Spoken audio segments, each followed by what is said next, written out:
નમસ્કાર દર્શક મિત્રો, આપ જોઈ રહ્યા છો ગુજરાત ન્યૂઝ 86। અવનવા સમાચાર મેળવવા માટે આપ અમારી ચેનલને લાઈક કરો, શેર કરો અને સબસ્ક્રાઇબ કરો।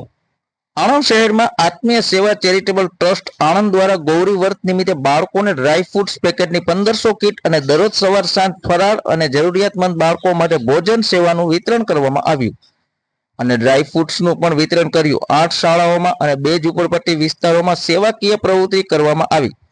બાળકોને શાળાઓમાં શ્રીખંડ, પૂરી, સાબુદાણાની પાપડી જેવી સ્વાદિષ્ટ ભોજન સેવા કરવામાં આવી। ગૌરી વ્રતના દિવસોમાં રોજ સવારે મિલ્કશેક, ફૂડ્સ, વેફર્સ, સૂકો મેવો જેવી સેવા કરવામાં અને સાંજે ફરાળી પૂરી, ભજીયા, શ્રીખંડ, કેરી રસ, સાબુદાણાની વેફર્સની સેવા કરવામાં આવી। આ સેવાકીય પ્રવૃત્તિ કરવા માટે દાન આપનાર તમામ દાતાઓ શ્રીનો ખૂબ ખૂબ આભાર। આ સેવાકીય પ્રવૃત્તિનું સંચાલન મોના મોટવાણી, નીલમ મોટવાણી, યોવિક મોટવાણી, રોનક પટેલ, મનીષા સુમરિયા અને હેલી પટેલ દ્વારા સુંદર રીતે આયોજન કરવામાં આવ્યું હતું।